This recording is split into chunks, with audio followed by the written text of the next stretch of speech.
Naam, tumerudi tena kwa somo letu la screens za LaserPost. Hapa tupo kwenye kurasa ya menu, ambapo kwenye menu imegawanyika sehemu mbili, kuna menu items, kuna categories. So kwa ile category ambayo kabisa unajua kwamba hii haipo, let's say hapo naweza nikasema ni pia kuna baadhi ya bars pia zipo na shisha. Let's say tuanze tu, let's respect it, tutaanza kusasa shisha ni category.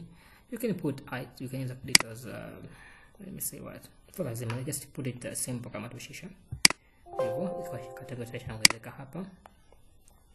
Then kwenye menu items tuongeze labda ni tuweke nini, labda tuseme ni vanilla flavor, automatic vanilla shisha iwe tu rahisi hivyo, labda gharama yake I don't know, situmia hivi vitu labda tuseme ni F5,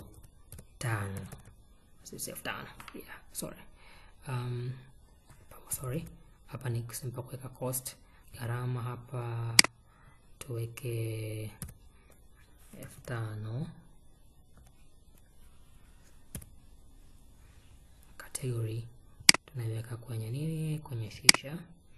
Then description not necessary, but you can put whatever you want to put there. So ni wewe. Okay, yeah.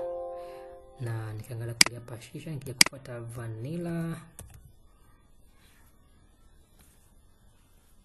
vanilla shisha hii hapa naiona. So this is how you're going to be doing it in menu and categories hivyo. Lakini pia kama wewe unaona unachoka ukifanya vitu moja hivi, una vitu vingi, so mbaya, unaweza download hii nini menu item zako, ipo ni format CSV hapo, na inakupa maelekezo namna ya kufanya editing ya hizi menu item zako hivyo, yeah. So naweza kwenda kwa hiyo, lakini pia niko na template ambayo nimeandaa iwe rahisi kwa mtu labda ataka kwenda kwa sana hivyo.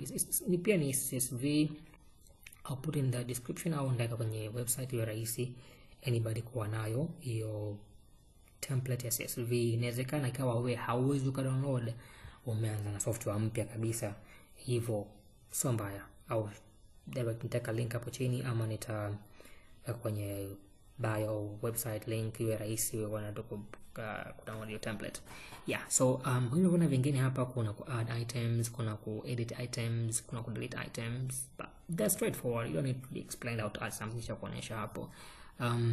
Hapa back upload ni ile kuweka kwa wingi kwa wakati mmoja hiyo. Labda sitaonesha sisi vitaonekana vipi. Let's get to documents, LaserPost, and then let's get to menu CSV. Here it is, yeah. Tuache kwanza ndio ku open hapo, so mbaya tamaliza nitarudi kule. And unaweza kufanya cost update. Kuna ule mwingine anapenda hii cost update, inakusaidia kujua thamani ya mzigo wako ambao uko nayo. Kule kwenye report unaweza kuona kwenye inventory impact, utaweza kuona today mzigo wangu ni mkubwa kiasi gani, kwa sababu unawezekana kila siku unaangalia tu mzigo, ujue thamani ya mzigo wako ambao uko nao ndani ni kiasi gani. Utafanya hapa